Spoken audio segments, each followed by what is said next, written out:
আব্দুল্লাহ ইবনে মাসউদ রাদিয়াল্লাহু তাআলা আনহু নবীজিকে জিজ্ঞেস করছেন কোন গুনাহ সবচেয়ে বড় গুনাহ, আইয়ু যামবি আযম। তো নবীজি তিনটা গুনাহ বলছে, এর মধ্যে একটা হলো এই তিনটা গুনার আনতুজানিয়া হালিলাতা জারিকা, প্রতিবেশীর স্ত্রী কন্যার সাথে জিনা ব্যভিচার করা, অসৎ সম্পর্ক। এজন্য আমার আজকে বলার উদ্দেশ্য হলো যে এইটা একটা ছোট্ট অংশ বললাম, নারীকে কেন্দ্র করে দোস্ত নিজেকে বাঁচাইতে হবে, এই জীবন ধ্বংস হয়ে যাবে। নবীজি সাল্লাল্লাহু আলাইহি সাল্লাম বলেছেন গোটা দুনিয়াকে একসাথে কইছে, নারীকে আলাদা বলছে। ফাত্তাকুদ দুনিয়া ওয়াত্তাকুন নিসা, দুনিয়ার ধোঁকা থেকে বাঁচো, নারীর ধোঁকা থেকে বাঁচো। তোমাকে কষ্ট করতে হবে, হিম্মত করতে হবে, ফিরতেই হবে, বাঁচতেই হবে। শারীরিকভাবে অনেক ক্ষতির কথা, মানসিক, পারিবারিক, দুনিয়াবি ডাক্তার সাহেব বলছেন, ডাক্তার মাহবুব মুর্শেদ সাহেব আজকে স্যার বললেন। আর আখিরাতের দৃষ্টিতে অত্যন্ত লজ্জাজনক পরিণতি, দুনিয়াতেও শাস্তি মিলবে, অর্থাৎ দুনিয়াতে রোগ ব্যাধি, অসম্মান, বেইজ্জতি, চিরদিন অন্তরের মধ্যে নিজেকে নিজে ছোট হয়ে থাকা, এই অপরাধ বোধ, এই পাপ বোধ থাকবেই। আল্লাহ তাআলা কোনো মানুষের অন্তরের সুখ তুলে নেওয়া, এটা তার উপরে সবচেয়ে বড় লাভ। তার দিলের সুখ তুলে নিবে, অন্তরের প্রশান্তি উঠায় না। এই জন্য রাত হইছে, আমরা দেরি করতে চাই না। এই অনেক কথা এখানে আছে। আল্লাহ নবী সাল্লাল্লাহু আলাইহি সাল্লাম, সবচেয়ে আশ্চর্য কথা হলো এখানে আছে যে আল্লাহ নবী সাল্লাল্লাহু আলাইহি সাল্লামের হাদিস, সবচেয়ে অবাক করা কথা হলো ইসলামের মধ্যে আর কোনো পাপের শাস্তি এতটা ভয়ানক। বিবাহিত পুরুষ এবং নারী জেনা করলে, মানে পরকীয়া যারা আসক্ত হয়, তাদের শাস্তি পাথর মেরে হত্যা করা, প্রকাশ্য দিবালোক, মানুষের সামনে, মানুষের সামনে। অবিবাহিত ছেলে মেয়ে জিনা ব্যভিচার করলে শাস্তি হলো 100 দৌড়ামান, সবার সামনে। আল্লাহ তাআলা বলছে ওয়ালিয়াশহাদ আযাবাহুমা তাইফাতুম মিনাল মুমিনিন, এই আযাব, এই শাস্তি যেন মুমিনদের একটা বড় অংশ মানুষ যেন দেখে সবার সামনে। এই জন্য এই হারাম সম্পর্ক, হারাম যত রিলেশন, প্রেম ভালোবাসার নামে যে সমস্ত সম্পর্ক দোস্ত, এটা ছাড়তে হবে, এটা ছাড়তে। আমার একটা কথা হলো, বিবাহ বহির্ভূত কোনো সম্পর্কই সম্পর্ক না, এটা জেনা। নারী পুরুষের সম্পর্ক, এটা জেনা, এটা জেনা, এটা ব্যভিচার, এটা রিলেশন সম্পর্ক। একটু কষ্ট করতেই হবে, অল্প কয়দিনের কষ্ট আল্লাহ তাআলা আখিরাতে উত্তম বিনিময়, দুনিয়া উত্তম বিনিময়। একজন পবিত্র স্ত্রী মিলে যাওয়া, নিরাপদ স্ত্রী মিলা, একজন সতী সাধ্বী নারী মিলা। আল্লাহ নবী সাল্লাল্লাহু আলাইহি সাল্লাম বলছে ঈমানের পরে দুনিয়াতে এক পুরুষের জন্য শ্রেষ্ঠতম নিয়ামত দুনিয়ার আল মারআতুস সালিহা, একজন নেককার স্ত্রী, পবিত্র চরিত্রবান স্ত্রী, অভাবী হোক, পয়সা কম। একটা হলো এই সময়ের রংচঙ্গে ভালোবাসা। এখনকার চাকচিক্যময় দুনিয়া, কিন্তু প্রকৃতপক্ষে বিবাহিত জীবন লম্বা হয়, কারো 40 বছর, কারো 50 বছর। ওই সময় যে দুঃখে মরে, তার জীবন বড় কষ্ট হয়। ক্ষণিকের এই আবেগ, আখিরাত তো আছেই, দুনিয়া তো ক্ষতিগ্রস্ত করি, ক্ষতিগ্রস্ত করি। হ্যাঁ, এই জন্য আমরা প্রত্যেকে ইনশাআল্লাহ রাত গভীরে আজকে নিয়ত করি যে আমরা হারাম যত সম্পর্ক আছে, এই সম্পর্ক থেকে বাঁচবো ইনশাআল্লাহ। কেন আছে, উনি অনেক সুন্দর লিখছে যে এই সমকামিতা, কোনো ছেলে ছেলে, মেয়ে মেয়ে, এদের সাথে সম্পর্ক, এটাকেও আল্লাহ তাআলা কোরআনুল কারীমের মধ্যে বলছে এই মাতা লাআমরুকা ইন্নাহুম লাফি সাকরাতিহিম ইয়ামাহুন, এই মূলত নেশাগ্রস্ত পাগল মাতা। এক সাহাবী রাসূলুল্লাহ সাল্লাল্লাহু আলাইহি ওয়াসাল্লামের জমানা, এক মুসলমান, তিনি জিনা করছেন, নবীজির কাছে আসছেন। আয়েশা বলছেন নবীজি 3 বার তাকে জিজ্ঞাসা করছেন আবিকা জুনুন, আরে তুমি কি পাগল, বলো কি তুমি? তুমি কি পাগল নাকি? কোনো মানুষ সুস্থ স্বাভাবিক এটা বলতে পারে, জেনা করতে পারে? আর একটা আশ্চর্য কথা শোনো, কত বলা, রাত হয়েছে আর তো বলা যাইতেছে না, কিন্তু ঠিক আছে ভাই বলেন না। আশ্চর্য কথা শোনো, আমরা অবাক করা কথা আছে।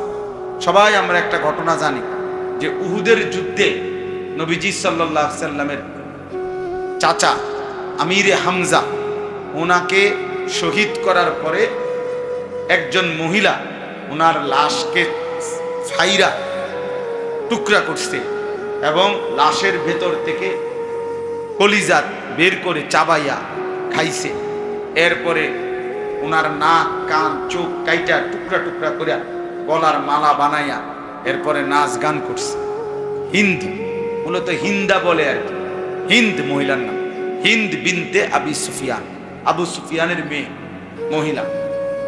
এত জঘন্য নারী ছিল সে, যে নবীজির, আমাদের নবী সাল্লাল্লাহু আলাইহি সাল্লাম অঝরে কাঁদছেন উহুদের যুদ্ধের দিন এই চাচার বিরহে, এবং ওনার লাশটাকে টুকরা টুকরা করে ফেলছে এই মহিলা। এত জঘন্য মহিলা ছিল তিনি। কিন্তু পরবর্তীতে মক্কা বিজয়ের পরে এই মহিলা কালেমা পড়ে মুসলমান হয়েছে। হ্যাঁ, কিন্তু আমি যেটা বলতে চাইতেছি কেন আছে যে এই মহিলা, ইনি এত জঘন্য মহিলা, কিন্তু যেদিন উনি ইসলাম গ্রহণ করে সেদিন কোরআনে আয়াতের মধ্যে আছে যে আল্লাহ তাআলা বলছে মহিলাদের থেকে আপনি যখন ঈমানের বায়াত নিবেন তখন পর্দার আড়ালে, তখন আপনি তাদেরকে এই কথার উপরেও শপথ করাবেন যে তারা জেনা করবে না। নবীজি শপথ করাইতে বলছে তাদের, ওয়ালা ইয়াজনিনা, তারা যেন জেনা করবে না এই কথাটা বলবেন। তো এই নবীজি সাল্লাল্লাহু আলাইহি সাল্লাম এই মহিলার সামনে এই কথাটা বলছে পর্দার আড়ালে, যে এই কথার উপরে তোমরা শপথ নিবে, নাও যে তোমরা জেনা করবে। তো আশ্চর্য কথা লিখছে তাফসীরের মধ্যে আছে, এই মহিলা হিন্দ সে ওই পর্দার ওই পাশ থেকে প্রতিবাদ করে বলছে যে বলো কি, একজন সম্ভ্রান্ত বংশীয়া নারী জেনা করতে পারে? মানে সে কাফের ছিল, ব্যভিচারিণী ছিল। সে অবাক হয়ে গেছে, বলো কি মুহাম্মদ, একজন স্বাধীনা সম্ভ্রান্ত নারী ব্যভিচার করতে পারে? মানে হে অবাক মহিলা বল, অথচ সে এতদিন পর্যন্ত কাফের ছিল। একটা সময় পৃথিবীতে এমন ছিল যে কাফের নারী তার ইজ্জতের ব্যাপারে এতটা সতর্ক ছিল। আজ ইমানদার নারীর কি অবস্থা, ইমানদার নারীর কি হাল। এর জন্য দোস্ত, কোনোভাবে শয়তান, হাদিসে আছে ইস্তাশরাফ আল মারআতু আওরাতুন ফাইজা খারাজাত ইস্তাশরাফাহা শাইতান, নারী পর্দায় থাকার বিষয় আড়ালে, যখনই সে বের হয় বেপর্দা, শয়তান তাকে উঁচু করে আকর্ষণীয় করে পুরুষের সামনে তুলে ধরে। এই জন্য দয়া করে আমার অনুরোধ, প্রত্যেকে কোনোভাবে নিজের হাতকে গুনাহের কাজে ব্যবহার করো।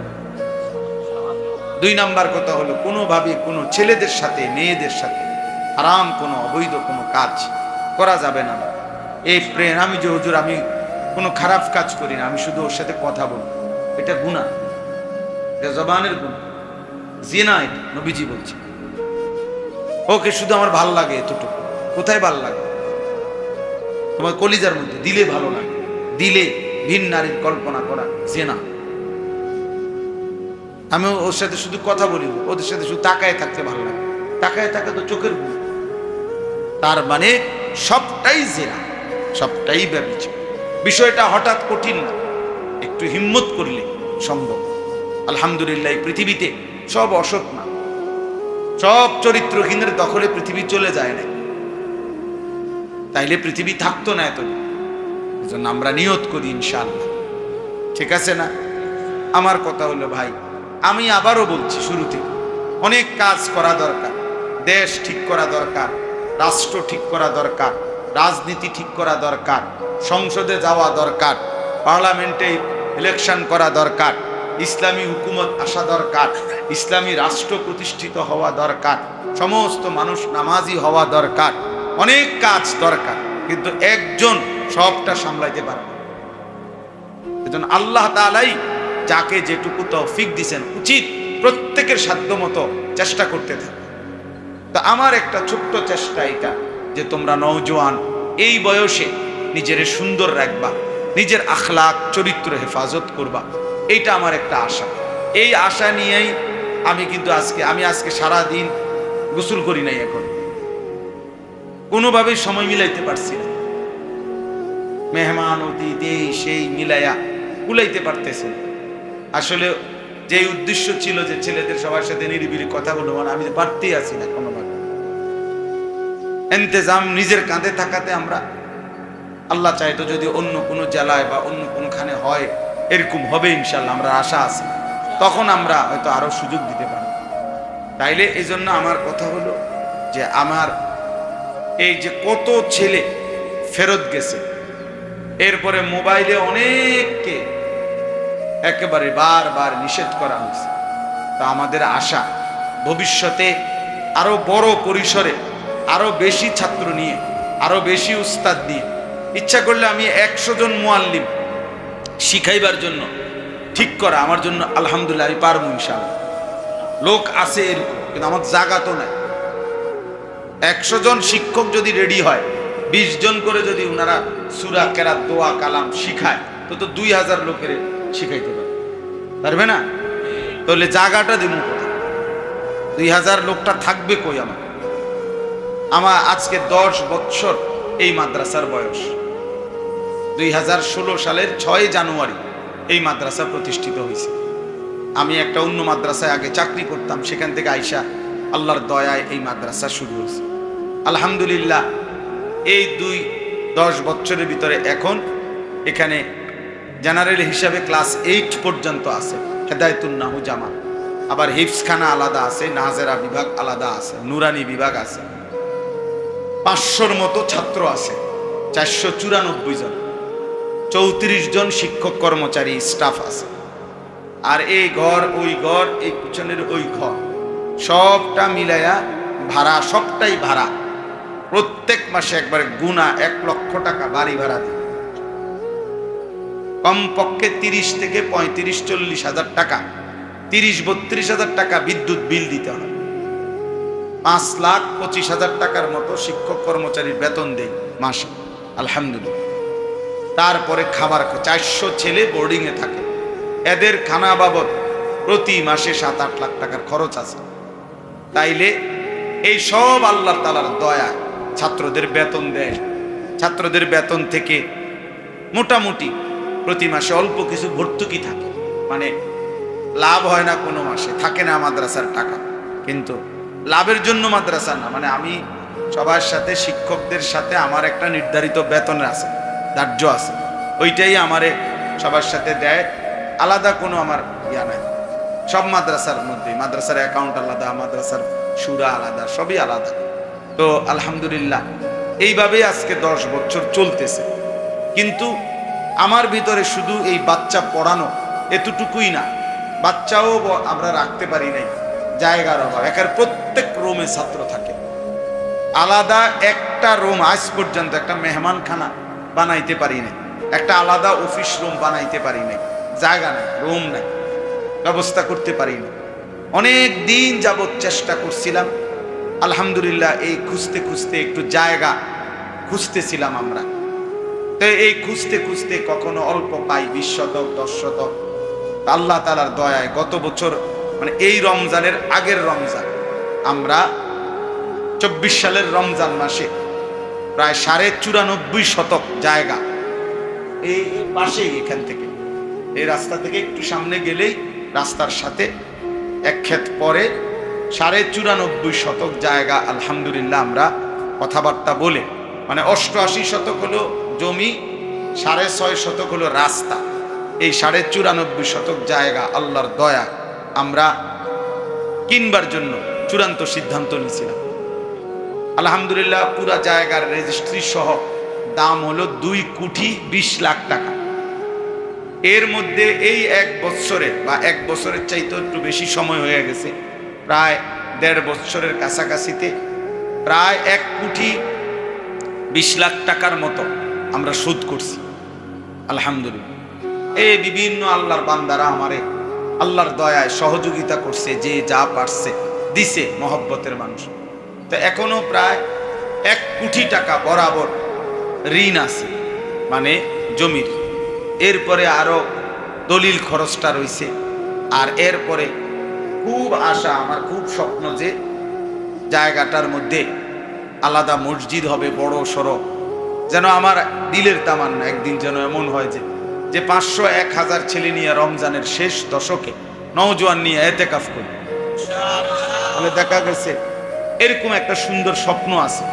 একটা মাদ্রাসা, 2টা অংশ মাদ্রাসার করার ইচ্ছা, যে একটা ছেলেদের স্বাভাবিক বাচ্চাদের মাদ্রাসার তরতিবে, আরেকটা হলো এই জেনারেল শিক্ষিতদের জন্য পৃথক একটা মাদ্রাসা বিভিন্ন আঙ্গিকে, অর্থাৎ দীর্ঘমেয়াদী কেউ পড়তে চাইলে পড়বে, জেনারেল থেকে আসলে পড়বে, শর্ট টাইমের জন্য কেউ পড়বে। আমার একটা স্লোগান হইলো, আমার মাদ্রাসার ওস্তাদরা এটা জানে, আমরা বারবার যার সময় যতক্ষণ দিন শিখবে ততক্ষণ, মানে আমার এটা স্লোগান। আমার কথা হলো যে হুজুর আমি 3 ঘন্টার জন্য আসছি, তা আমার মাদ্রাসা যেন এমন একটা থাকে, এক অংশ ভবন যেখানে শিক্ষক থাকবে আলাদা, যে এই ভাই 3 ঘন্টায় সময় হাতে আছে, 3 ঘন্টায় উনি একটা সূরা ঠিক করবে, 3 ঘন্টায় উনার হাতের সময়, উনি দরকারে রুকু সেজদাটা ঠিক করবে, মানে যার সময় যতক্ষণ দিন শিখবে কি ততক্ষণ।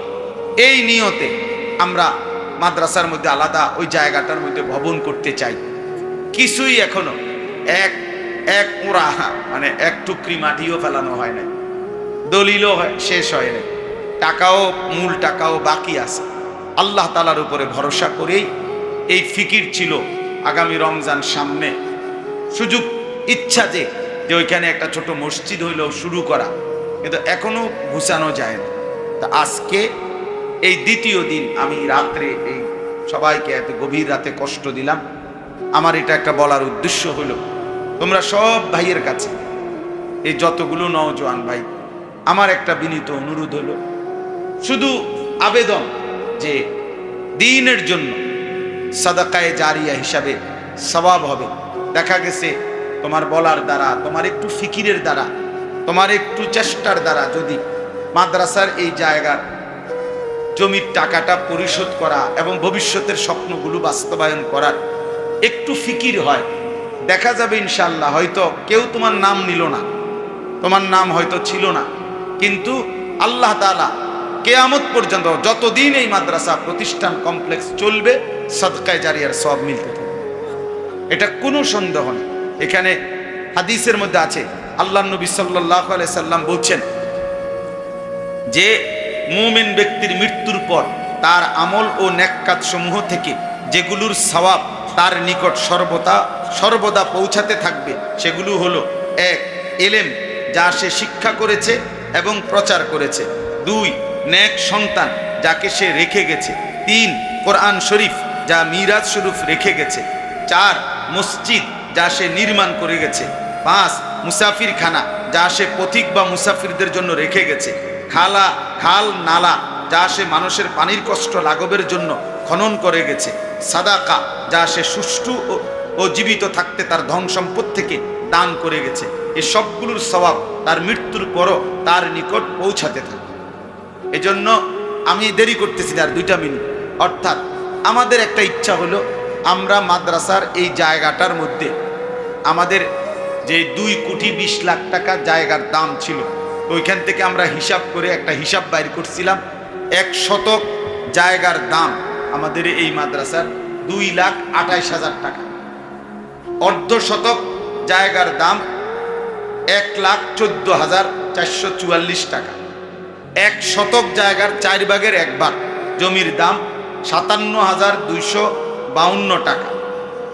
আর 1 নামাজের মুসল্লা, অর্থাৎ আমরা যে নামাজের মুসল্লা বিছাই না, 1 নামাজের মুসল্লা মানে 8 স্কয়ার ফিট জায়গার দাম হলো 4,200 টাকা। তো এই হলো হিসাব। তো আমি একটা হিসাব করছি যে যদি আর মানে এই শুধু তো শুনাইলাম।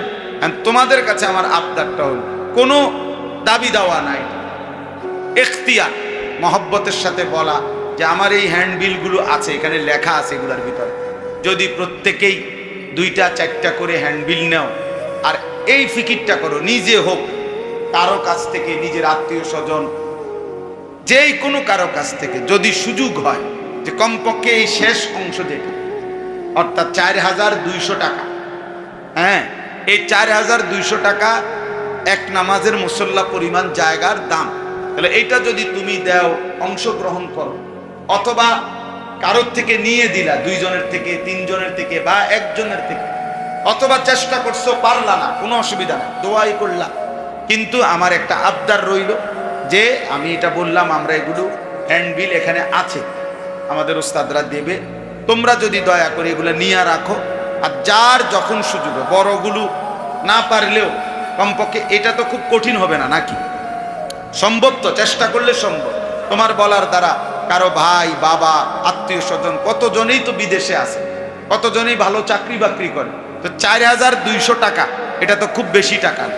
কিন্তু আমরা একটা সিদ্ধান্ত নিছি, 4200 টাকা আমরা যার কাছ থেকে পাবো, আল্লাহ যদি কবুল করে, যেই এই টাকাটা দেবে, যে কয়জনে, এর থেকে উপরেও তো আছেই, এই টাকা সর্বনিম্ন আমরা তাকে আমাদের মাদ্রাসার আজীবন উন্নয়ন সদস্য, অনেকগুলো লিখছি নাম, আজীবন উন্নয়ন সদস্য হিসাবে অন্তর্ভুক্ত করব ইনশাআল্লাহ। অর্থাৎ উদ্দেশ্য হলো এই মানুষগুলোকে প্রত্যেক বছর আমরা একবার হলেও দাওয়াত দিয়া মাদ্রাসার ভালো মন্দ, সুখ দুঃখ শোনাবো তাদের কাছে, আমাদের অর্থাৎ আমরা আমাদের পরিবারের সদস্য হিসাবে তাদেরকে আমরা অন্তর্ভুক্ত রাখবো, এইটা হলো আমাদের আশা। এই জন্য আমার ভাই, যেমনি সুবিধা হয় এখানে দিয়া যাইতে হবে, আজকে এটা জরুরি না, তুমি বাড়িতে গিয়া পাঠাইও, এখানে মোবাইল নাম্বার আছে, অথবা যোগাযোগ করলে যেমনি হোক তোমার ভালোবাসার দ্বারা।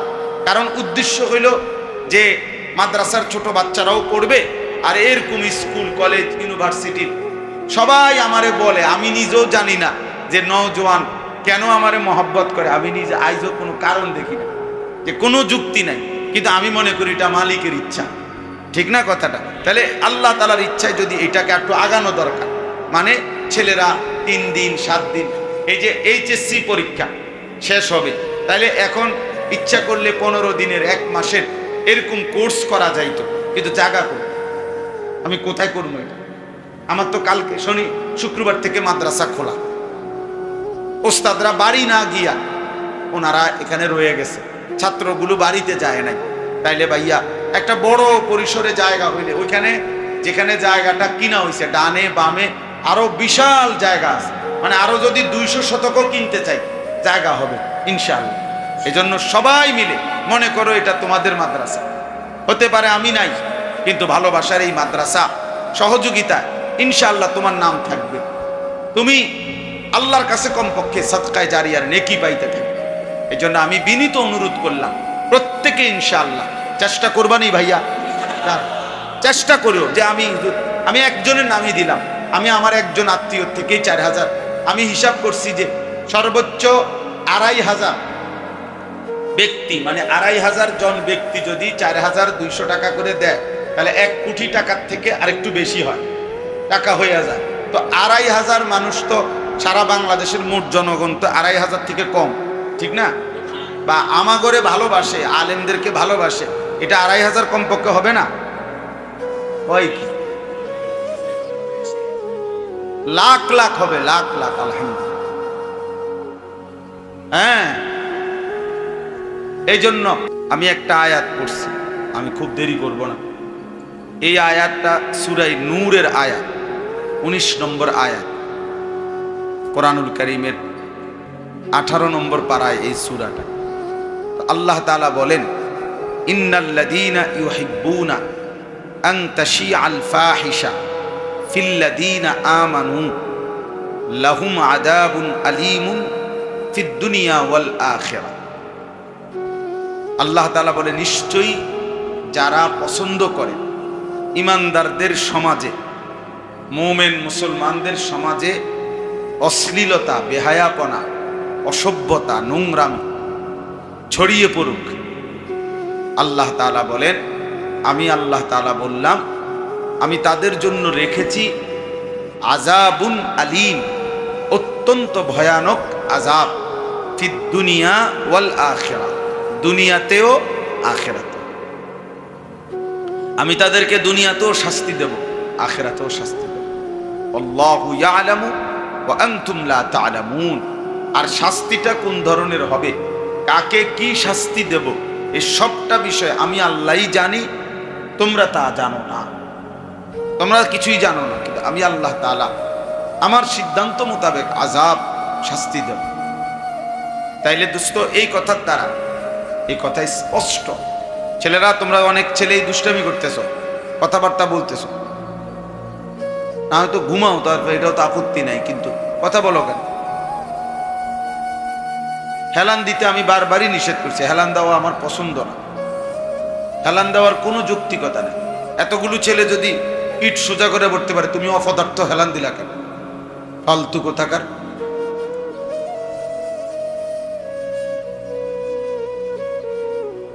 অকর্মণ্য মানুষ, তোমার দিয়ে তো কিছুই হবে না, এবং এখনই তো বোঝা যায়। আবার বেটকায় বেউকুফের মতো আহাম্মক কথা। এটা এবার হাসির বিষয় হলো, বেটা বোকা ছেলে, কোথায় হাসতে হয় এটাও তো জানো না।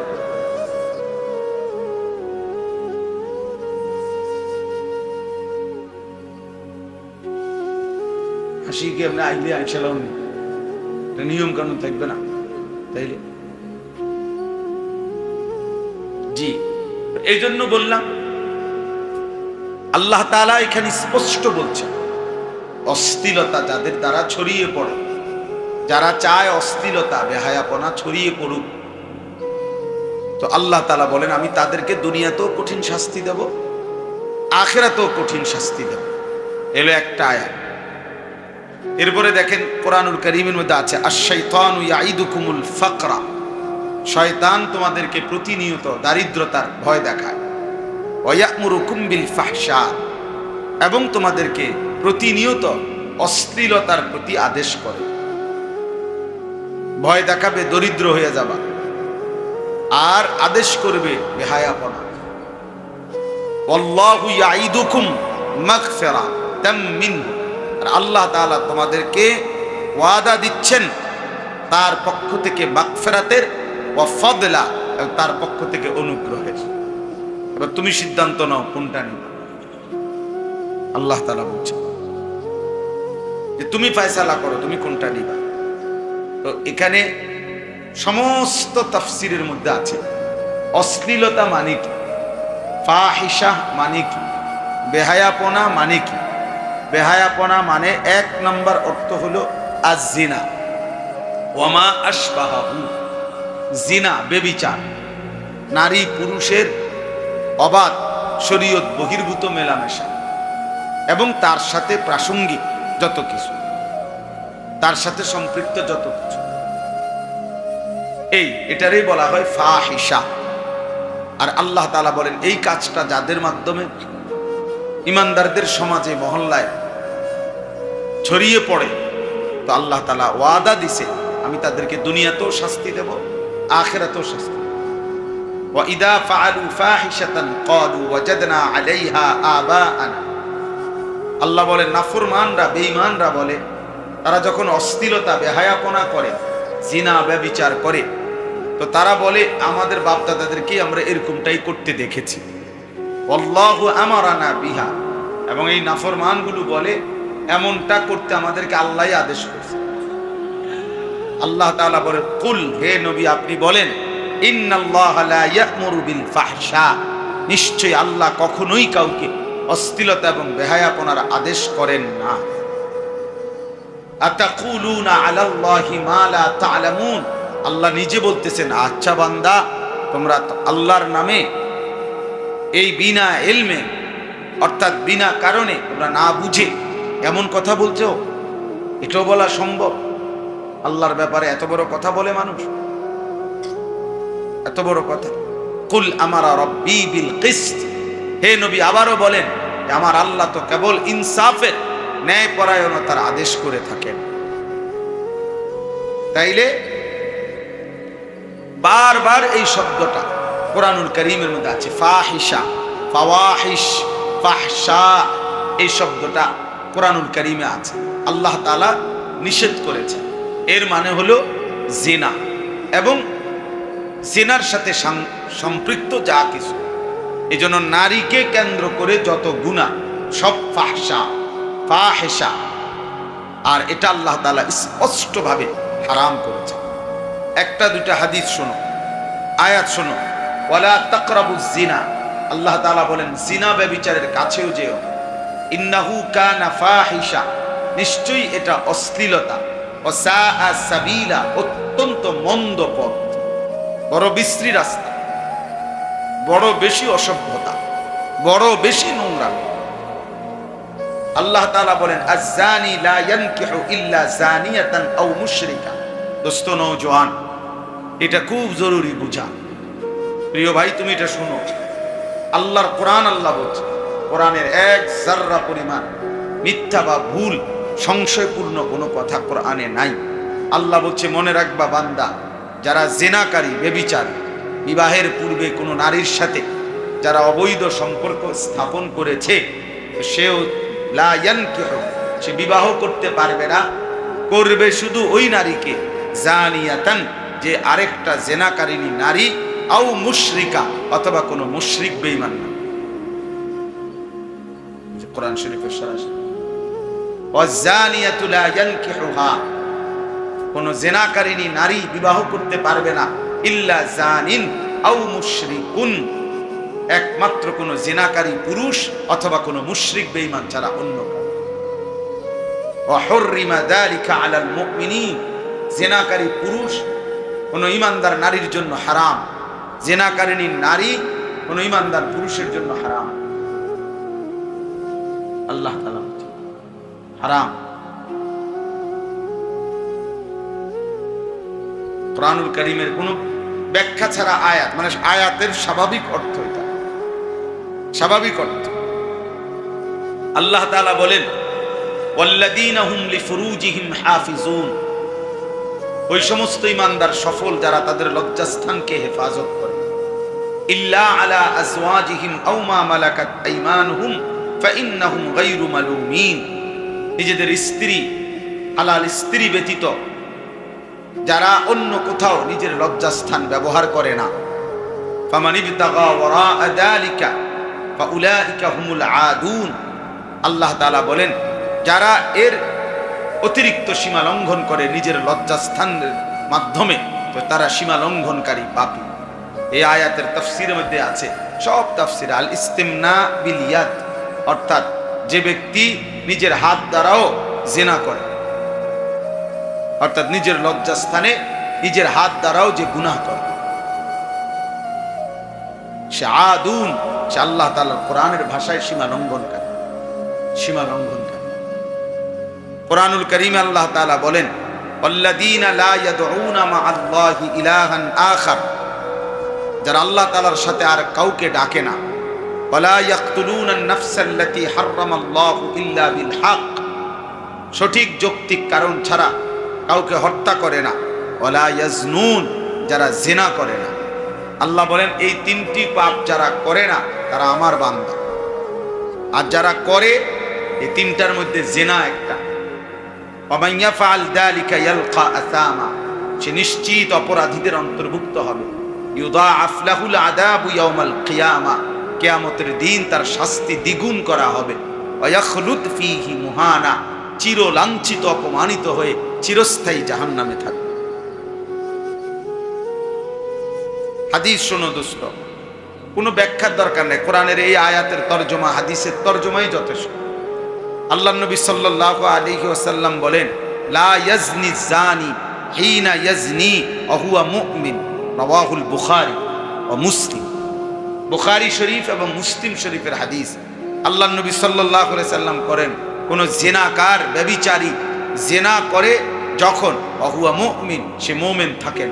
লা ইয়াজনি, লা ইয়াজনি জানি হিনা ইয়াজনি ওয়া হুয়া মুমিন, জিনাকারী মুমিন হয় না, মুমিন থাকে, ইমানদার থাকে। বুখারীর হাদিস।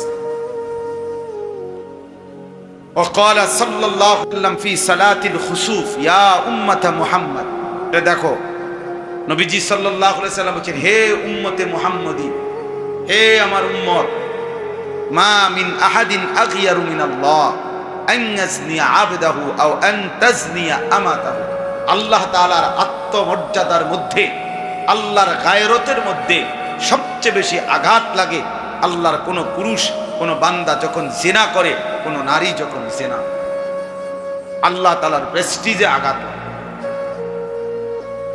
আল্লাহ তাআলার আত্মসম্মানে আঘাত আল্লাহ তাআলার আত্মমর্যাদায় আঘাত আমার জমিনে এত বড় নির্লজ্জতা আমার জমিনে এত বড় বেহায়াপন আমি এত কিছু দিয়ে এত আদর যত্ন করে বান্দা তোমাকে লালন পালন করলাম এই যে দেখো রাওয়াহুল বুখারী এটাও বুখারীর হাদিস ফায়া সুবহানাল্লাহ সুবহানাকা রব্বানা মা আহলামুকা ওয়া মা আরহামুকা উনি বলতেছেন হায় আল্লাহ আপনার কি পরিমাণ ধৈর্য আপনার কি পরিমাণ সবর দয়া যে জমিনে নাফরমানি এমন হচ্ছে কিন্তু আপনি তো আপনার আত্মমর্যাদায় আঘাত লাগে অর্থাৎ আল্লাহ তাআলা তৎক্ষণাৎ চাইলে আযাব দিয়ে ধ্বংস করে দিতে পারতেন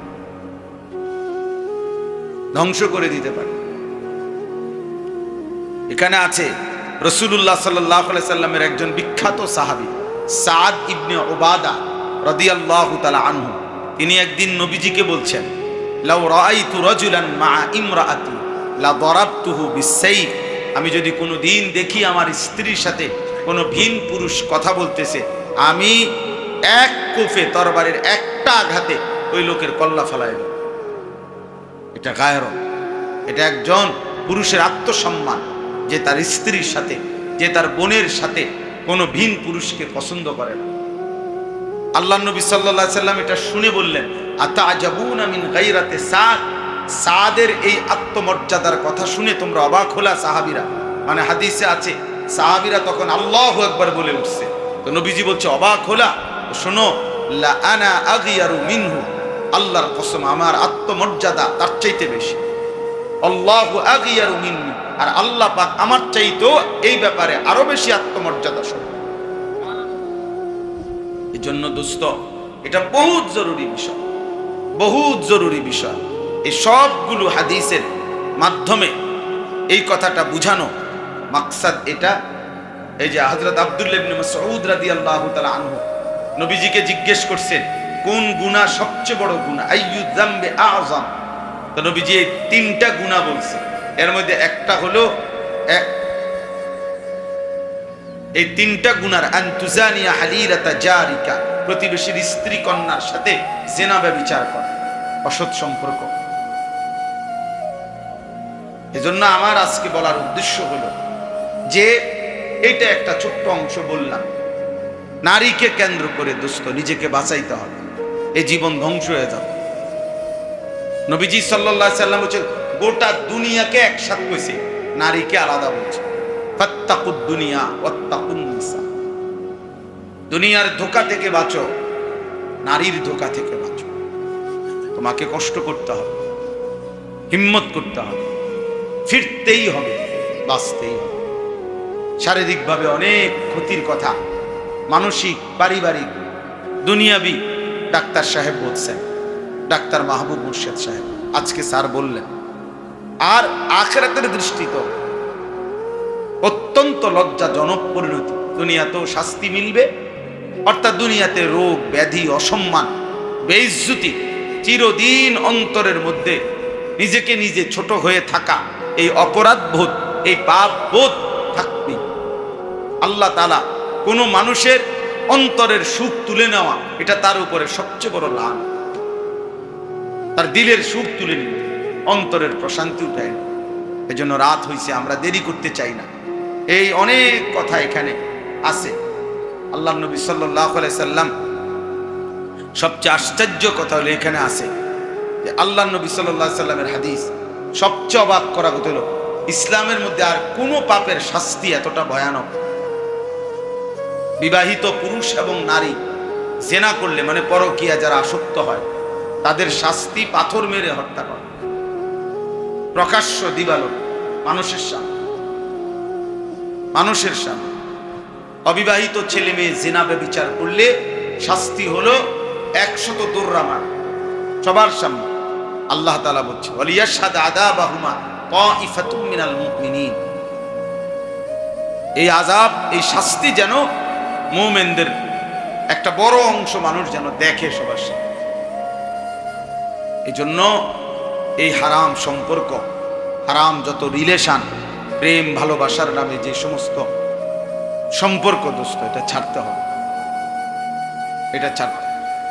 আমার একটা কথা হলো, বিবাহ বহির্ভূত কোনো সম্পর্কই সম্পর্ক না, এটা জেনা। নারী পুরুষের সম্পর্ক এটা জেনা, এটা জেনা, এটা ব্যভিচার, এটা রিলেশন সম্পর্ক।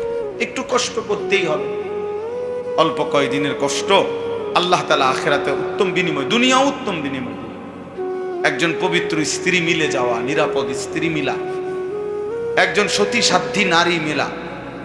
আল্লাহর নবী সাল্লাল্লাহু আলাইহি সাল্লাম বলছে, ঈমানের পরে দুনিয়াতে এক পুরুষের জন্য শ্রেষ্ঠতম নিয়ামত দুনিয়ার আল মারআতুস সালিহ, একজন নেককার স্ত্রী, পবিত্র চরিত্রবান স্ত্রী। অভাবী হোক, পয়সা কম, একটা হলো এই সময়ের রং চঙ্গে ভালোবাসা। এখনকার চাকচিক্যময় দুনিয়া, কিন্তু প্রকৃতপক্ষে বিবাহিত জীবন লম্বা হয়, কারো 40 বছর, কারো 50 বছর। ওই সময় যে দুঃখে মরে, তার জীবন বড় কষ্ট হয়। ক্ষণিকের এই আবেগ, আখিরাত তো আছেই, দুনিয়া তো ক্ষতিগ্রস্ত করি, ক্ষতিগ্রস্ত করি। হ্যাঁ, এই জন্য আমরা প্রত্যেকে ইনশাআল্লাহ রাত গভীরে আজকে নিয়ত করি যে আমরা হারাম যত সম্পর্ক আছে এই সম্পর্ক থেকে বাঁচবো ইনশাআল্লাহ।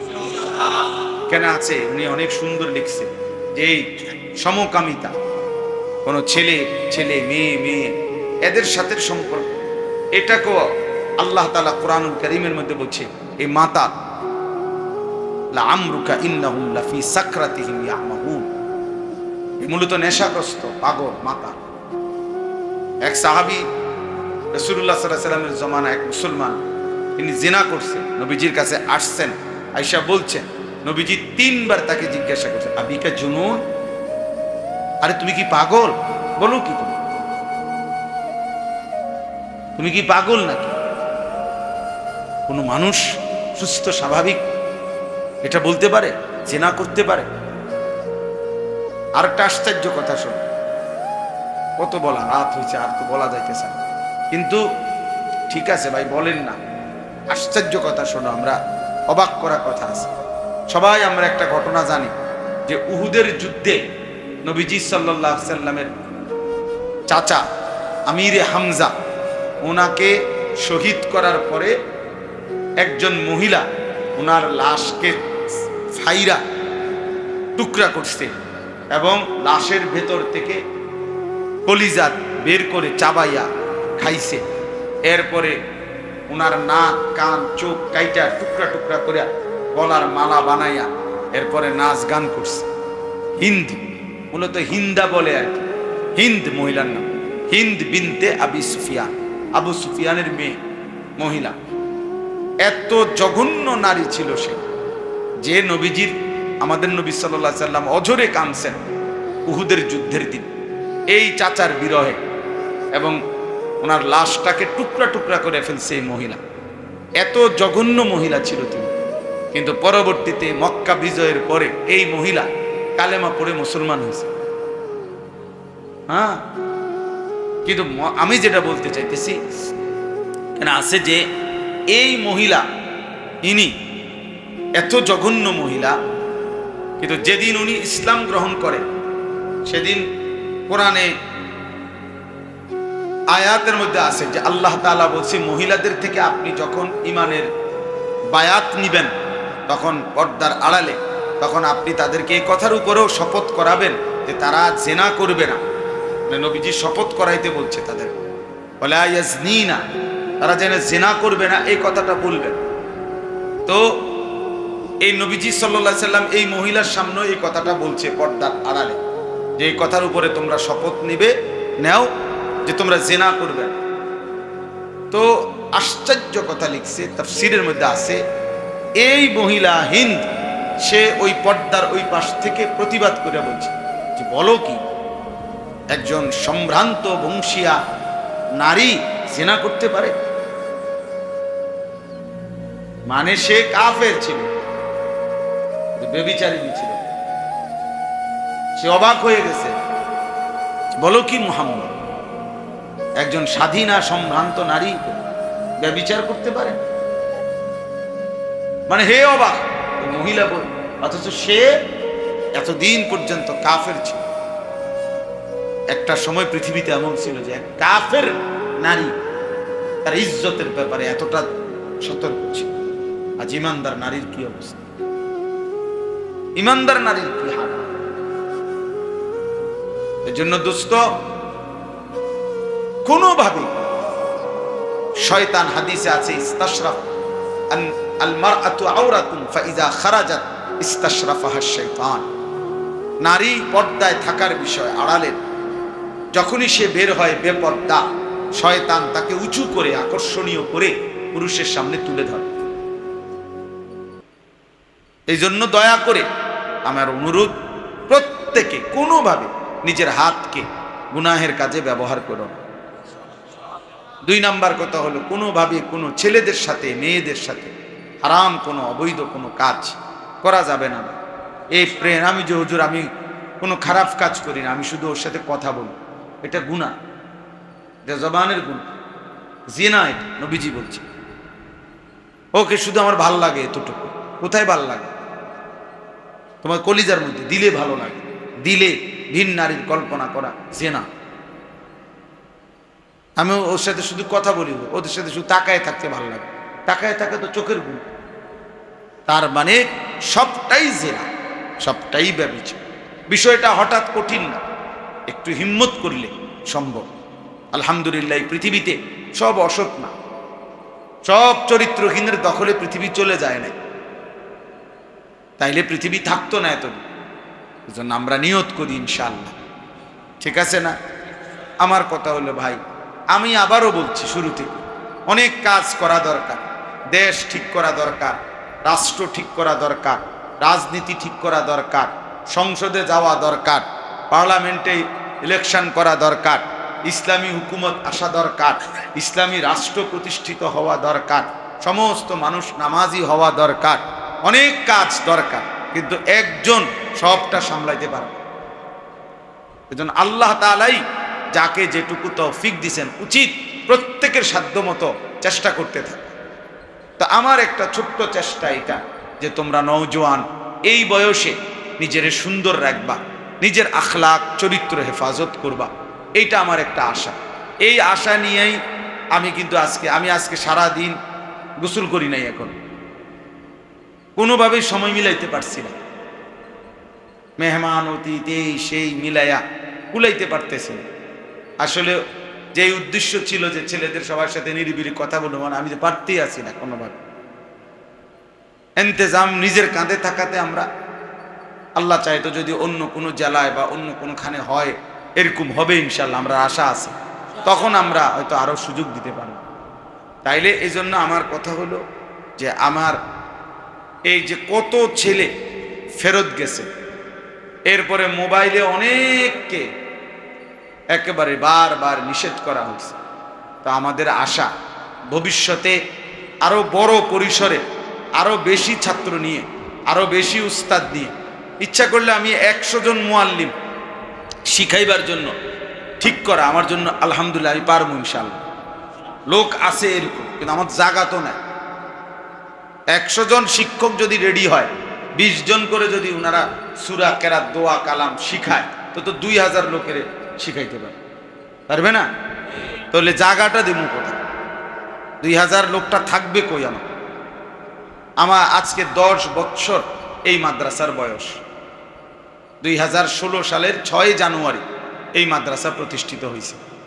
আমি একটা অন্য মাদ্রাসায় আগে চাকরি করতাম, সেখান থেকে আইসা আল্লাহর দয়ায় এই মাদ্রাসা শুরু হয়েছে। আলহামদুলিল্লাহ, এই 10 বছরের ভিতরে এখন এখানে জেনারেল হিসাবে ক্লাস 8 পর্যন্ত আছে, হেদায়েতুন নাহু জামাত। আবার হিফজখানা আলাদা আছে, নাজেরা বিভাগ আলাদা আছে, নুরানি বিভাগ আছে। 500-র মতো ছাত্র আছে, 494 জন, 34 জন শিক্ষক কর্মচারী স্টাফ আছে। আর এই ঘর ওই ঘর, এই পিছনের ওই ঘর, সবটা মিলাইয়া ভাড়া, সবটাই ভাড়া। প্রত্যেক মাসে একবারে গুনা 1 লক্ষ টাকা বাড়ি ভাড়া দিই। কমপক্ষে 30 থেকে 35-40 হাজার টাকা, 30-32 হাজার টাকা বিদ্যুৎ বিল দিতে হয়। 5,25,000 টাকার মতো শিক্ষক কর্মচারীর বেতন দেই মাসে, আলহামদুলিল্লাহ। তারপরে খাবার, 400 ছেলে বোর্ডিংয়ে থাকে, এদের খানা বাবদ প্রতি মাসে 7-8 লাখ টাকার খরচ আছে। তাইলে এই সব আল্লাহ তাআলার দয়া। ছাত্রদের বেতন দেয়, ছাত্রদের বেতন থেকে মোটামুটি প্রতি মাসে অল্প কিছু ভর্তুকি থাকে, মানে লাভ হয় না কোনো মাসে, থাকে না মাদ্রাসার টাকা। কিন্তু লাভের জন্য মাদ্রাসা না, মানে আমি সবার সাথে, শিক্ষকদের সাথে আমার একটা নির্ধারিত বেতন আছে, ধার্য আছে, ওইটাই আমারে সবার সাথে দেয়। আলাদা কোনো আমার ইয়া নাই। সব মাদ্রাসার মধ্যে, মাদ্রাসার অ্যাকাউন্ট আলাদা, মাদ্রাসার সুরা আলাদা, সবই আলাদা। তো আলহামদুলিল্লাহ এইভাবেই আজকে 10 বছর চলতেছে। কিন্তু আমার ভিতরে শুধু এই বাচ্চা পড়ানো এতটুকুই না, বাচ্চাও আমরা রাখতে পারি নাই, জায়গার অভাব। একার প্রত্যেক রুমে ছাত্র থাকে, আলাদা একটা রুম আজ পর্যন্ত একটা মেহমানখানা বানাইতে পারি নাই, একটা আলাদা অফিস রুম বানাইতে পারি নাই, জায়গা নাই, রুম নাই, ব্যবস্থা করতে পারি না। অনেক দিন যাবৎ চেষ্টা করছিলাম, আলহামদুলিল্লাহ। এই খুঁজতে খুঁজতে একটু জায়গা খুঁজতেছিলাম আমরা। তো এই খুঁজতে খুঁজতে কখনো অল্প পাই, 20 শতক 10 শতক। আল্লাহ তাআলার দয়ায় গত বছর, মানে এই রমজানের আগের রমজান, আমরা 24 সালের রমজান মাসে প্রায় 94.5 শতক জায়গা, এই পাশেই, এখান থেকে, এই রাস্তা থেকে একটু সামনে গেলেই রাস্তার সাথে এক ক্ষেত পরে 94.5 শতক জায়গা আলহামদুলিল্লাহ আমরা কথাবার্তা বলে, মানে 88 শতক হলো জমি, 6.5 শতক হলো রাস্তা, এই 94.5 শতক জায়গা আল্লাহর দয়া আমরা কিনবার জন্য চূড়ান্ত সিদ্ধান্ত নিয়েছিলাম। আলহামদুলিল্লাহ পুরা জায়গার রেজিস্ট্রি সহ দাম হলো 2 কোটি 20 লাখ টাকা।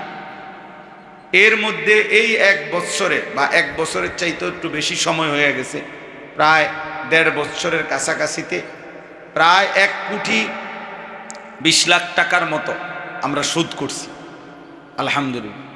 এই বিভিন্ন আল্লাহর বান্দারা আমারে আল্লাহর দয়ায় সহযোগিতা করছে, যে যা পারছে দিছে, মহব্বতের মানুষ। তো এখনো প্রায় 1 কোটি টাকা বরাবর ঋণ আছে, মানে জমির। এরপরে আরো দলিল খরচটা রয়েছে। আর এরপরে খুব আশা, আমার খুব স্বপ্ন যে জায়গাটার মধ্যে আলাদা মসজিদ হবে, বড় সড়ো। যেন আমার দিলের তামান্না একদিন যেন এমন হয় যে 500-1000 ছেলে নিয়ে রমজানের শেষ দশকে নওজোয়ান নিয়ে এতেকাফ করি। তাহলে দেখা গেছে এরকম একটা সুন্দর স্বপ্ন আছে। একটা মাদ্রাসা, 2টা অংশ মাদ্রাসার করার ইচ্ছা, যে একটা ছেলেদের স্বাভাবিক বাচ্চাদের মাদ্রাসা, মাদ্রাসার তরতিবে, আরেকটা হলো এই জেনারেল শিক্ষিতদের জন্য পৃথক একটা মাদ্রাসা, বিভিন্ন আঙ্গিকে, অর্থাৎ দীর্ঘমেয়াদী কেউ পড়তে চাইলে পড়বে, জেনারেল থেকে আসলে পড়বে, শর্ট টাইমের জন্য কেউ পড়বে। আমার একটা স্লোগান হইল, আমার মাদ্রাসার ওস্তাদরা এটা জানে, আমরা বারবার, যার সময় যতক্ষণ দিন শিখবে ততক্ষণ, মানে আমার এটা স্লোগান। আমার কথা হলো যে হুজুর আমি 3 ঘন্টার জন্য আসছি, তা আমার মাদ্রাসা যেন এমন একটা থাকে, এক অংশ ভবন, যেখানে শিক্ষক থাকবে আলাদা, যে এই ভাই 3 ঘন্টায় সময় হাতে আছে, 3 ঘন্টায় উনি একটা সূরা ঠিক করবে, 3 ঘন্টায় উনার হাতে সময়, উনি দরকারে রুকু সেজদাটা ঠিক করবে, মানে যার সময় যতক্ষণ দিন শিখবে কি ততক্ষণ। এই নিয়তে আমরা মাদ্রাসার মধ্যে আলাদা ওই জায়গাটার মধ্যে ভবন করতে চাই। কিছুই এখনো এক ওরা, মানে 1 টুকরি মাটিও ফেলানো হয় নাই, দলিলও শেষ হয় নাই, টাকাও, মূল টাকাও বাকি আছে। আল্লাহ তাআলার উপরে ভরসা করেই এই ফিকির ছিল আগামী রমজান সামনে, সুযোগ ইচ্ছা যে ওইখানে একটা ছোট মসজিদ হইলেও শুরু করা, কিন্তু এখনো ঘুষানো যায় না। তা আজকে এই দ্বিতীয় দিন আমি রাত্রে এই সবাইকে এত গভীর রাতে কষ্ট দিলাম। আমার এটা একটা বলার উদ্দেশ্য হলো, তোমরা সব ভাইয়ের কাছে, এই যতগুলো নওজোয়ান ভাই, আমার একটা বিনীত অনুরোধ হলো, শুধু আবেদন যে দ্বীনের জন্য সাদাকায়ে জারিয়া হিসাবে সওয়াব হবে। দেখা গেছে তোমার বলার দ্বারা, তোমার একটু ফিকিরের দ্বারা, তোমার একটু চেষ্টার দ্বারা যদি মাদ্রাসার এই জায়গার জমির টাকাটা পরিশোধ করা এবং ভবিষ্যতের স্বপ্নগুলো বাস্তবায়ন করার একটু ফিকির হয়, দেখা যাবে ইনশাআল্লাহ হয়তো কেউ তোমার নাম নিল না, তোমার নাম হয়তো ছিল না, কিন্তু আল্লাহ তাআলা কিয়ামত পর্যন্ত যতদিন এই মাদ্রাসা প্রতিষ্ঠান কমপ্লেক্স চলবে সাদকায়ে জারিয়ার সওয়াব মিলতে থাকবে, এটা কোনো সন্দেহ নেই। এখানে হাদিসের মধ্যে আছে, আল্লাহর নবী সাল্লাল্লাহু আলাইহি সাল্লাম বলছেন যে মুমিন ব্যক্তির মৃত্যুর পর তার আমল ও নেক কাজ সমূহ থেকে যেগুলোর সওয়াব তার নিকট সর্বদা পৌঁছাতে থাকবে সেগুলো হলো: 1. ইলম, যা সে শিক্ষা করেছে এবং প্রচার করেছে; 2. নেক সন্তান, যাকে সে রেখে গেছে; 3. কোরআন শরীফ, যা মিরাজ স্বরূপ রেখে গেছে; 4. মসজিদ, যা সে নির্মাণ করে গেছে; 5. মুসাফিরখানা, যা সে পথিক বা মুসাফিরদের জন্য রেখে গেছে; খাল নালা, যা সে মানুষের পানির কষ্ট লাঘবের জন্য খনন করে গেছে; সাদাকা, যা সে সুষ্ঠু ও জীবিত থাকতে তার ধন সম্পদ থেকে দান করে গেছে। এই সবগুলোর সওয়াব তার মৃত্যুর পরও তার নিকট পৌঁছাতে থাকে। এজন্য আমি দেরি করতেছি না, আর 2 মিনিট। অর্থাৎ আমাদের একটা ইচ্ছা হলো, আমরা মাদ্রাসার এই জায়গাটার মধ্যে আমাদের যে 2,20,00,000 টাকা জায়গার দাম ছিল, ওইখান থেকে আমরা হিসাব করে একটা হিসাব বাইর করছিলাম। 1 শতক জায়গার দাম আমাদের এই মাদ্রাসার 2,28,000 টাকা। অর্ধ শতক জায়গার দাম 1,14,444 টাকা। 1 শতক জায়গার 4 ভাগের 1 ভাগ জমির দাম 57,252 টাকা। আর এক নামাজের মুসল্লা, অর্থাৎ আমরা যে নামাজের মুসল্লা বিছাই না, এক নামাজের মুসল্লা মানে 8 স্কয়ার ফিট জায়গার দাম হলো 4,200 টাকা। তো এই হলো হিসাব।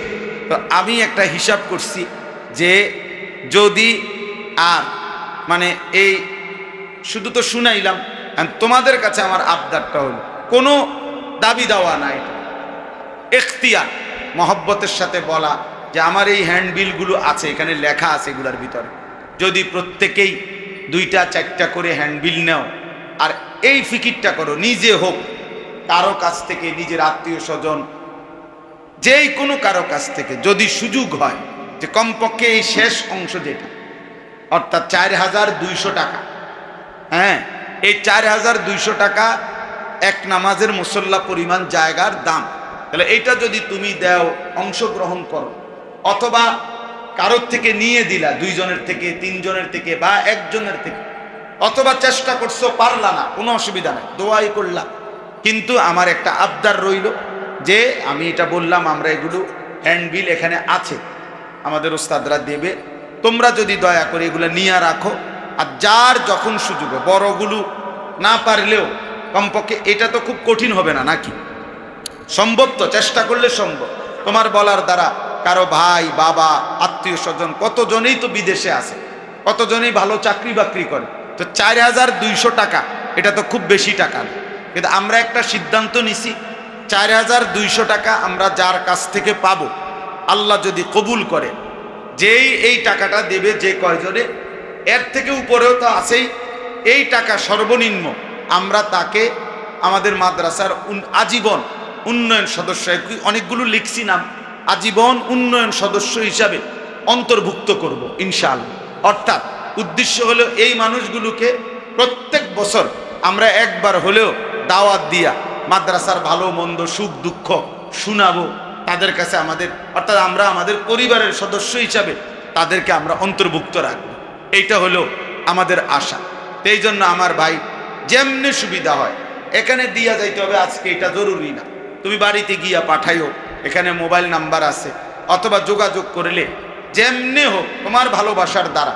কারণ উদ্দেশ্য হইল যে মাদ্রাসার ছোট বাচ্চারাও পড়বে, আর এরকম স্কুল কলেজ ইউনিভার্সিটির সবাই আমারে বলে, আমি নিজেও জানি না যে নওজোয়ান কেন আমারে মহব্বত করে, আমি নিজে আইজও কোনো কারণ দেখি না, যে কোনো যুক্তি নাই, কিন্তু আমি মনে করি এটা মালিকের ইচ্ছা, ঠিক না কথাটা? তাহলে আল্লাহ তাআলার ইচ্ছায় যদি এটাকে একটু আগানো দরকার, মানে ছেলেরা 3 দিন 7 দিন, এই যে এইচএসসি পরীক্ষা শেষ হবে, তাহলে এখন ইচ্ছা করলে 15 দিনের 1 মাসের এরকম কোর্স করা যাইতো, কিন্তু জায়গা কর, আমি কোথায় করবো এটা?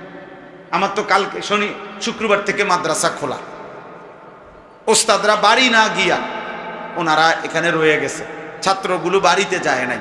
তাইলে ভাইয়া একটা বড় পরিসরে জায়গা হইলে, ওইখানে যেখানে জায়গাটা কিনা হয়েছে ডানে বামে আরো বিশাল জায়গা আছে, মানে আরো যদি 200 শতকও কিনতে চাই জায়গা হবে ইনশাআল্লাহ।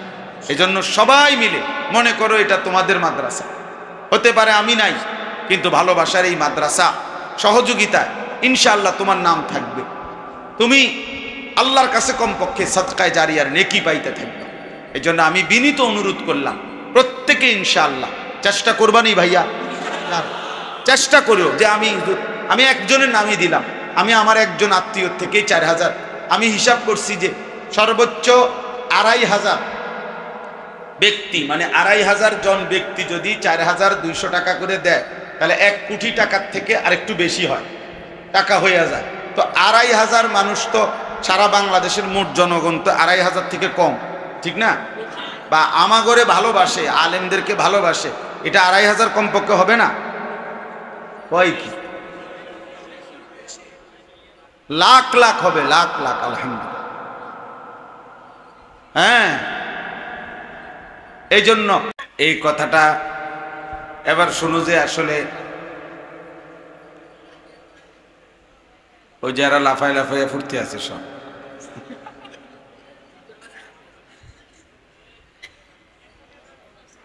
আল্লাহ কারীম, আলহামদুলিল্লাহ।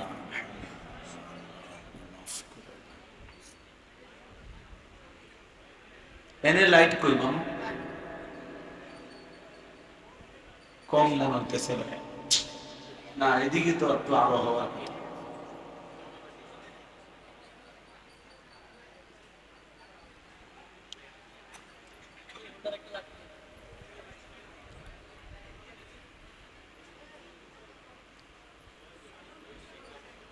আচ্ছা, এমনি আলহামদুলিল্লাহ এই মানে ভাগছে এরকম পরিমাণ কেমন চলে গেছে, এমন হবে কেমন, খুব বেশি?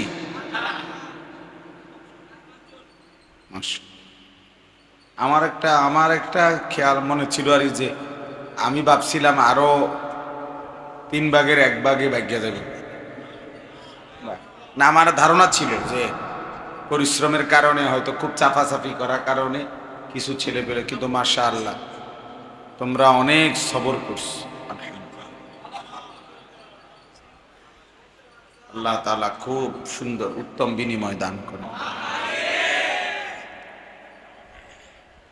হ্যাঁ, মালিক মাফ করে দেন।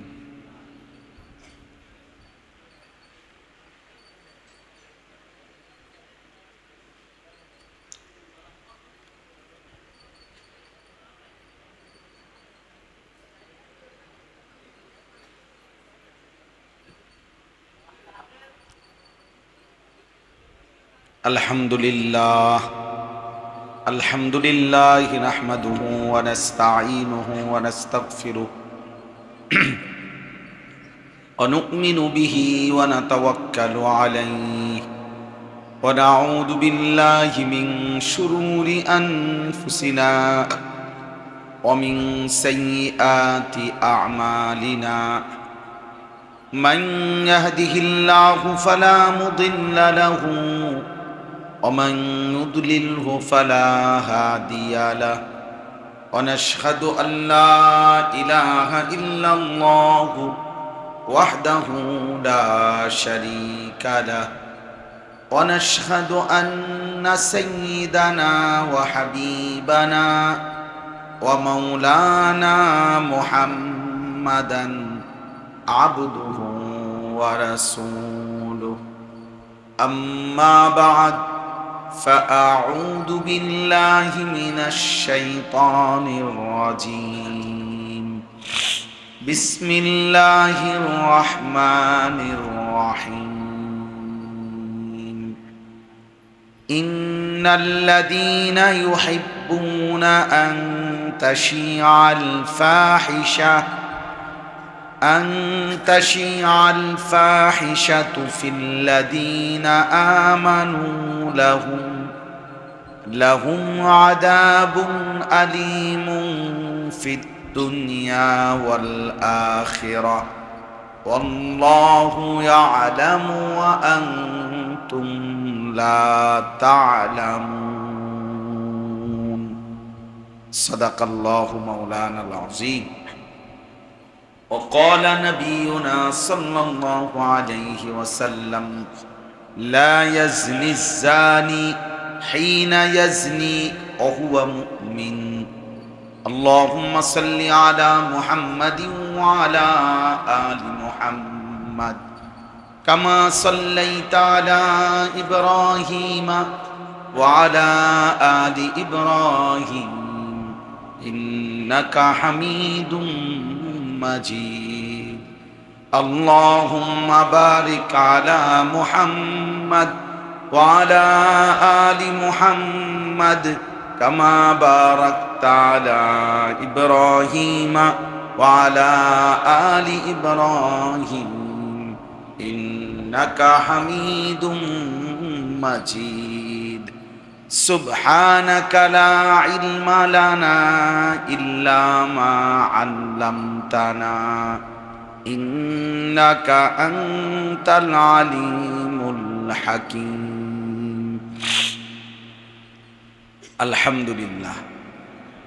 আল্লাহ পাক রব্বুল ইজ্জত জুল জালাল ওয়াল ইকরামের ফজল করম, রব্বুল আলামিনের ইহসান মেহেরবানি দয়া, আল্লাহ তাআলা আমাদেরকে দ্বীনি মজমায় আজকের এই সুন্দর মুবারক মজলিসে আল্লাহর জন্যই জমা হওয়ার বসবার তৌফিক দান করেছেন। আলহামদুলিল্লাহ। প্রিয় ভাই, আসলে 2 দিন ব্যাপী আল্লাহ তাআলার ফজল সংক্ষিপ্ত আকারে হলেও মোটামুটি অনেকগুলো বিষয় নিয়ে আলোচনা হয়েছে। কম বেশি সবটা সবার মনে থাকবে এমন না। হযরত হুযায়ফা রাদিয়াল্লাহু তাআলা আনহু নবী সাল্লাল্লাহু আলাইহি ওয়াসাল্লামের বিখ্যাত সাহাবী। তো তিনি বলেন যে নবীজি সাল্লাল্লাহু আলাইহি ওয়াসাল্লাম আমাদের কাছে কিয়ামত পর্যন্ত যা কিছু হবে সব কিছুই বলেছেন। হাফিজাহু মান হাফিজাহু ওয়া নাসিয়াহু মান নাসিয়াহু। আমাদের মধ্যে যে যেটুকু পারছে মুখস্থ রাখছে, আবার অনেকেই অনেকটা ভুলে গেছে, কিন্তু শুনছে সবাই। আর আরেকটা কথা উনি বলছেন যে পরবর্তীতে আমাদের অবস্থা এমন হয়েছে, যখনই আমরা কোনো ঘটনা, পরিবেশ, পরিস্থিতি দেখছি, তো তখনই আমাদের মনে পড়ছে যে রাসূলুল্লাহ সাল্লাল্লাহু আলাইহি সাল্লাম এমনটা বলেছেন।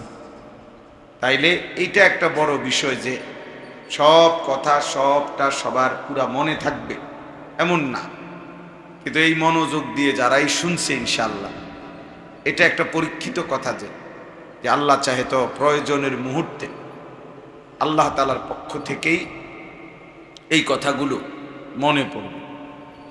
এই জন্য আর অল্প কিছু সময় বাকি আছে, আগামীকালকের সময়টা আসর পর্যন্ত। তো অনুরোধ রইল, আলহামদুলিল্লাহ অনেকেই কষ্ট করছো, সবর করেছো ভাইয়া। আগামীকালকের এইটুকু সময়ও সবরের সাথে যে দূর সম্ভব মনোযোগ দিয়ে শুনতে চেষ্টা করা।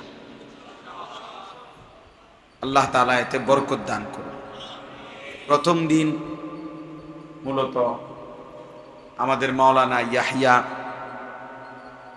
ঈমান, কুফর, শিরক এই নিয়ে তার আলোচনার বিষয় ছিল। সে যেটুকু সম্ভব বলেছে 2 দিনে। এরপরে মাওলানা ইউসুফ বিন ইকবাল, তার আলোচনার বিষয় ছিল যৌবন, ঈমান, আমল, আখলাক গঠনের সর্বোৎকৃষ্ট সময়। এরপরে মাওলানা মুতালেব হুসাইন সালিহি, ওনার আলোচনার বিষয় ছিল যুবকের হৃদয়ে রাসূলুল্লাহ সাল্লাল্লাহু আলাইহি ওয়াসাল্লামের ভালোবাসা। দ্বিতীয় দিন মানে আজকে বিশেষভাবে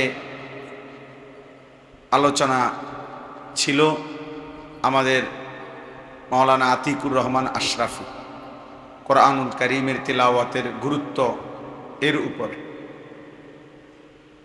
আমাদের শ্রদ্ধেয় ডাক্তার মাহবুব মুর্শেদ সাহেব, উনি কিন্তু একজন বড় মাপের প্রফেসর এবং আলহামদুলিল্লাহ দাওয়াত ও তাবলীগের আমাদের কুমিল্লা জেলার শুরা অন্যতম সদস্য। ব্যক্তিগতভাবে অনেক মুখলেস আল্লাহওয়ালা। সবচেয়ে আশ্চর্য বিষয় হলো যে উনি কতটা ফিকিরমান, এবং যে এই কথাগুলো উনি আমার মাদ্রাসায় আরো অনেকবার আসছেন, কিন্তু আমার কাছে একটা অবাক বিষয় লাগছে যে এই চারিত্রিক বিষয়গুলো বলার ক্ষেত্রে উনি ওনার ছেলেকে সাথে নিয়ে আসছেন। অর্থাৎ ওনার উদ্দেশ্য ছিল এই কথাগুলো ওনার ছেলেও শুনুক এই বয়সে। নাই তো আমি আর কোনোদিন দেখি নাই উনি আমার মাদ্রাসায় আসতে ওনার ছেলেকে আনে নাই, এই প্রথম। উনি আরো অনেকবার আসছে আমাদের। আমার আমির সাহেব তো, আমি তাবলীগের যে সফরে আমার জামাতের আমির উনি আমারে খুব মহব্বত করে, সম্মান করে, কিন্তু আমি ওনারে আরো বেশি মহব্বত করি। কিন্তু ওই ছেলেকে সহ বারবার বলছে যে আমি আমার ছেলের সাথেও বন্ধুর মতোই এই বিষয়গুলো কি পেশ করতেছি, বলছে না কথাটা কয়েকবার। তাইলে আলহামদুলিল্লাহ অনেক বিষয়, যদিও কম সময়ে বেশি বলছে, অনেক বিষয় বলার চেষ্টা করছেন। গোটা পৃথিবীর দৃশ্যপট তুলে ধরছে যে গোটা পৃথিবীব্যাপী এই যে আজকে ইউরোপের প্রলোভন, পাশ্চাত্যের প্রলোভন, আমাদেরকে অনেক যুবকের স্বপ্ন, সে মনে করে যে ইউরোপে যাওয়া, ইউরোপে পড়ালেখা করা জীবনের অনেক বড় সফলতা। আসলে তেমন কিছুই না, এই অল্প কিছু সম্পদ উপার্জন, আর কিছু না। তেমন আহামরি কোনো সম্মান, ইজ্জত, আহামরি কোনো বিশেষত্ব আমি দেখি নাই। কেন এমন কোনো না যে ইউরোপ থেকে খুব শিক্ষা দীক্ষা অর্জন করার কারণে বাংলাদেশে একদম ওনারে ট্রাকের উপরে উঠাইয়া চালাইতে আছে, অথবা ওনারে একবারে কোনো বিল্ডিংয়ের ছাদে টাঙ্গাইয়া রাখছে সবার দেখার জন্য। এমন তেমন আহামরি কিছু, এই একটা মানসিক এক ধরনের অবস্থা আর কি, যে মনে মনে ভাবতেছে যে আমি অনেক কিছু, আসলে তেমন কিছুই না। তো এই জন্য এই বিষয়গুলো উনি অনেক তুলে ধরলেন। আমি নিজেও আমার ব্যক্তিগত অনেক উপকার হয়েছে, কারণ পড়ে অনেক কথা বুঝার চাইতে অল্প সময় শুনলে অনেক ফায়দা হয়। আমার ব্যক্তিগত ফায়দা হয়, আলহামদুলিল্লাহ আমার অনেক ফায়দাও হয়েছে। মনোযোগ দিয়ে শুনছি, বুঝছি। শুরুটাই আমি মিস করছি অল্প একটু। আমার মাঝখান দিয়ে আমি আমার বাচ্চারে ডাক্তার দেখাইতে নিয়েছিলাম কুমিল্লা শহরে। আমার বাচ্চার খুব জ্বর উঠছিল, ছোট বাচ্চা মেয়েটার। তো যাই হোক, আলহামদুলিল্লাহ উনি কথা বলছেন।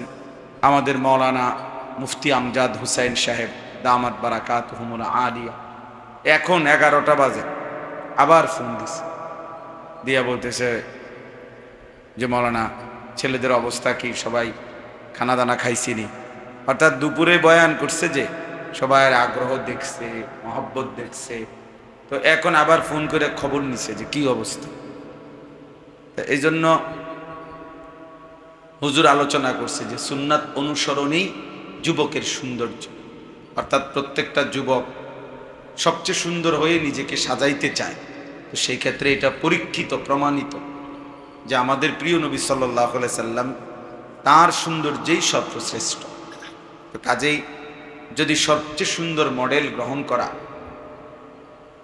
তাইলে রাসূলুল্লাহ সাল্লাল্লাহু আলাইহি সাল্লামের আদর্শকে গ্রহণ করাই উচিত। ওনার কথার থেকে একটা নতুন কথা আমি শিখছি আজকে, সেটা হলো উনি একটা চমৎকার কথা বলছে যে আল্লাহ, আমি এই কথাটা এইভাবে কখনোই আর শুনি নাই, আমি নিজেও কোনোদিন বলি নাই। উনি বলতে চাইছেন যে আল্লাহ তাআলা বলছেন আমার রসুলের মধ্যে, আল্লাহর রসুলের মধ্যে তোমাদের জন্য উত্তম উসওয়াতুন হাসানা, উত্তম আদর্শ রয়েছে। সেখানে একটা কথা বলছে, এই উত্তম আদর্শটা কার জন্য? লিমান কানা ইয়ারজুল্লাহ, যে আল্লাহকে পেতে চায়, ওয়াল ইয়াউমাল আখির, আখিরাতকে পেতে চায়, ওয়া যাকারাল্লাহ কাসীরা, যে আল্লাহ তাআলার বেশি বেশি স্মরণ করতে চায়, তার জন্য। তাহলে হুজুর বললেন যে এই কথাটা তখন বললেন যে এর উল্টো দিক যদি আমরা চিন্তা করি, তাহলে যার কলিজার দিলের মধ্যে আল্লাহকে পেতে যে চায় না, আখিরাতকে পেতে চায় না, স্বাভাবিকভাবেই রাসূলুল্লাহ সাল্লাল্লাহু আলাইহি সাল্লামের আদর্শ কোনো কিছুই তার পছন্দ লাগার কথা না। যে চায় নারীকে পেতে, যে চায় দুনিয়াবি কোনো পদমর্যাদা পেতে, যে পায় নগদ কিছু চায়, নগদ কিছু অর্থ পেতে, তো তার কাছে আল্লাহ নবী সাল্লাল্লাহু আলাইহি সাল্লামের সৌন্দর্য পছন্দ হবে কেন? আল্লাহ তো বলে নাই, আল্লাহ তো বলছেই যে আল্লাহকে পেতে চায় তার জন্য তিনি সুন্দর, যে আখিরাতকে পেতে চায় তার জন্য তিনি সুন্দর। তাহলে এর উল্টো দিক এটা। এই জন্য তোমরা অনেক ছেলে পেলের কাছে রাসূলুল্লাহ সাল্লাল্লাহু আলাইহি ওয়াসাল্লামের সুন্নাত পছন্দ হয় না কেন? কারণ কলিজার মধ্যে আখিরাতের প্রেরণা নাই, হয়তো দুনিয়াবি প্রেরণা। অনেকে হয়তো এমন বলতে পারো যে আমি কোনো মেয়ের সাথে হুজুর প্রেম করি না, কিন্তু এরপরেও মানসিকতাটা আছে যে আমারে তো মহিলারা দেখে, মেয়েরা দেখে, ক্লাসমেট সহপাঠীরা দেখে, এই প্রেরণার কারণে ওদের উচিতে সাজতে মন চায়, ওদের মতো করে সাজতে মন চায়। তাইলে মূলত দিলের মধ্যে এই যে বলছেন উনি ডাক্তার সাহেব এবং মুফতি আমজাদ সাহেবও একটা প্রশ্নের উত্তর দিতে গিয়ে বলছেন যে দাওয়াত ও তাবলীগের সাথীরা এই কলেজ ইউনিভার্সিটির ভেতরেও ভরপুর, নারীদের মাঝখানেও তারা সুন্নাত তরিকায় পাঞ্জাবি, টুপি, পাগড়ি মাথায় দিয়া চলতেছে। তা আমি তো আলহামদুলিল্লাহ খুলনা এক চিল্লা সময় লাগাইছিলাম 2022 সালে। তখন আমি খুলনা প্রকৌশল ইউনিভার্সিটিতে 3 দিন ছিলাম, কুয়েট, ওইখানে ছিলাম। তারপরে খুলনা মেডিকেল কলেজ সেখানে গেছি, খুলনা ইউনিভার্সিটিতে সেখানে গেছি, সবখানে গাস্ত করছি, গেছি। সেখানে আমরাও দেখছি অনেক ছেলে আলহামদুলিল্লাহ মনে হয়েছে একবারে ফেরেশতার মতো চেহারা, দেখেই বোঝা যায় যে একবারে ফেরেশতা। আলহামদুলিল্লাহ। গত বছর আমরা দিনাজপুর ছিলাম, তো সেটা বললাম, হাজী দানেশ বিজ্ঞান প্রযুক্তি ইউনিভার্সিটিতে, সেখানেও আমরা জামাত ছিলাম। আমাদের ওইখান থেকেই রিজবি একজন ভাই এখানে আসে, সে আসছে এখানে। তাইলে বলার উদ্দেশ্য হলো যে ওই বিষয়টা এটাই। এই জন্য ভাইয়া তোমরাও ফিকির করো। তুমি তোমারে এখানে আমি কাল কেউ পড়ছি না জানি আজকে, যে মানুষের বাহ্যিক দিকটাই তার অন্তরের প্রতিচ্ছবি। দলিল আয-যাহিরু উনওয়ানুল বাতিন, জাহির তার ভেতরের প্রতিচ্ছবি। তাহলে আমার চেহারা, সুরত, চলন বলন দেখলেই বোঝা যায় হৃদয়ে কার বসবাস, আমার হৃদয়ে কার বসবাস। এটা কি আমার চেহারা সুরত দেখলেই বোঝা যায়, এটা একদম স্বাভাবিক হিসাব। অন্তরের প্রতিচ্ছবি মানুষের চোখ, মুখ, চেহারা, মানুষের বাহ্যিক অবয়ব মানুষের দিলের প্রতিচ্ছবি। তো কাজেই এটা প্রত্যেকে, তুমি প্রমাণ করার কিছু নেই। ভোটার আইডি কার্ড দেখাইতে হবে না, তুমি জন্ম নিবন্ধন দেখাইতে হবে না, এক্ষেত্রে এটা তো আমরাই বুঝি। চলাফেরা দেখলে, চেহারা সুরত দেখলেই তো বোঝা যায় যে কলিজার মধ্যে কে, আল্লাহ না ভিন্ন কেউ, গায়রুল্লাহ। যার কলিজায় গায়রুল্লাহ, আল্লাহ ভিন্ন কেউ থাকে, সেটা শিরক, এটা তো শিরক। তো বহুত বড় মুসিবত, বহুত বড় মুসিবত। এজন্য হেফাজত করা নিজেকে, ইমানের স্বার্থে, নিজের স্বার্থে, আখিরাতের স্বার্থে পরিবর্তন হওয়া দরকার, পরিবর্তন হওয়া দরকার। তাইলে আলহামদুলিল্লাহ এই বিষয়টাও বলা হয়েছে। এরপরে আমাদের আব্দুল মান্নান স্যার, মাওলানা জাফর, তারাও অল্প অল্প কথা বলছেন। পড়ার যে মস্ক, সূরা, কেরাত, দোয়া, কালাম যেতটুকু সম্ভব হয়েছে একটু বেশি সময় কষ্ট দেওয়া হয়েছে, যে এই কারণে যেন 3 দিনে কিছু ছেলের ভিতরে যেন অনুভূতি জাগে। এর ভিতর থেকে ইনশাল্লাহ আমরা আশা করি অবশ্যই কিছু ছেলে কিছুটা হলেও প্রেরণা পাবে, উৎসাহ পাবে ইনশাআল্লাহ। আল্লাহ তাআলা যেন সবাইকে কবুল করে।